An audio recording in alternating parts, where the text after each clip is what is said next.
We really believe in this idea that tokens are kind of the incarnation of network effects, and that's what we think is really exciting about Web3.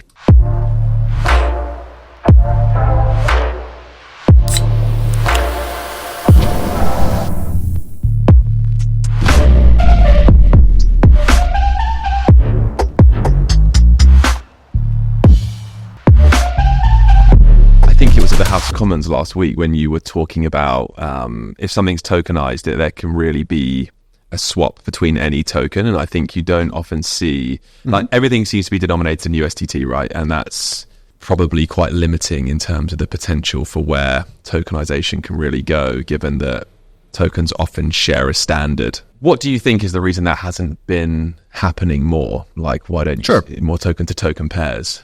So I think starting with stablecoins, obviously that's the first application within or use case within crypto or Web3 that has really found product market fit, as we call it, because there are lots of people around the world who would love to use US dollars but don't have a simple way to do that in their own banking and financial systems. And so stablecoins allow them to do that on a peer-to-peer basis. I mean, anecdotally, I've heard stories from lots of people who are quite familiar with the Nigerian market, for example, that, you know, stablecoins are being widely used for things like market transactions, not financial markets, but actually going and buying vegetables and groceries and things like that, because it gives them access to a currency that might have a more stable, you know, inflation perspective.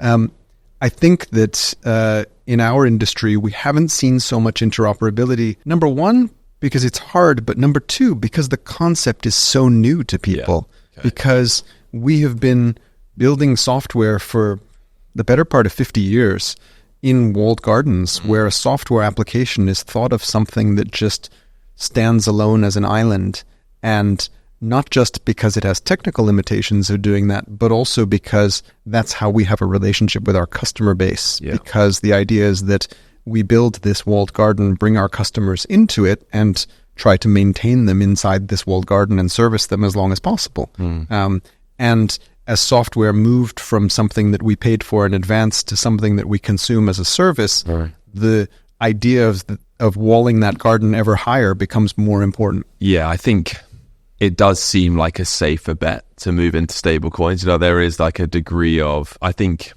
given that the premise of a blockchain is that it is trustless. I think when you have two variable assets on either side of a pair, that does require you then to have some trust in that other asset that you are marking your own token against. It's something that we have thought about, and like we've had Ethereum pairs in the past and we have Bitcoin pairs as kind of like the two bluest of the chips, if you look at it that way. But I think there is a degree of risk as a project that has a token when you do think about pairing it with other tokens. I think that's why we've always erred towards stablecoins. But I think particularly in kind of your world, if you look at, I'm sure a lot of the games that you have do have some kind of tokenization aspect to it and have a token within the game that you can earn. As an ad company, I think that presents quite an interesting value exchange where you can either earn tokens in exchange for ads that have seen or buy ads with the native token using our token. It does create a better means